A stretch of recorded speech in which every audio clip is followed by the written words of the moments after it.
মধ্যে 3 নম্বর ডেথ ট্র্যাপটি তুমি হয়তো বুঝতে পারবে চ্যালেঞ্জটা কিরকম এগোবে। কিন্তু আমরা বাইরনের জন্য একটা নতুন জিনিস করেছি। চোখের কাপড়টা খুলে ফেলো, পরের ডেথ ট্র্যাপে তোমাকে স্বাগত। ও না, জিমি। আমরা এখনো তো 100 ফুট উপরে নেই। ও মাই গড।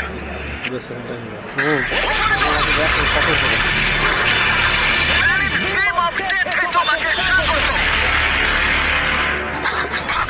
বা আমরা বলতে পারি এটা $5 লাখ ব্যালেন্স গেম। তোমার $5 লাখ এখন 100 ফুট উপরে শূন্যে ঝুলছে। তোমাকে এই সরু ব্যালেন্স গেমের ওপর দিয়ে যেতে হবে, কিন্তু প্রত্যেকটা 50,000 ব্যাগ তুলে সেগুলোকে নিচে ফেলতে হবে। যদি সেই ব্যাগটা টার্গেটের উপরে পড়ে তাহলে তুমি পেয়ে যাবে, কিন্তু যদি কোনো ব্যাগ জলে পড়ে যায় সেই ব্যাগটা তুমি আর পাবে না। ও মাই গড। তোমাকে এখন মুরগির মতো এখান দিয়ে আসতে হবে। এখানে মুরগির মতো কিছু থাকলে সেগুলো হচ্ছে তোমার পা।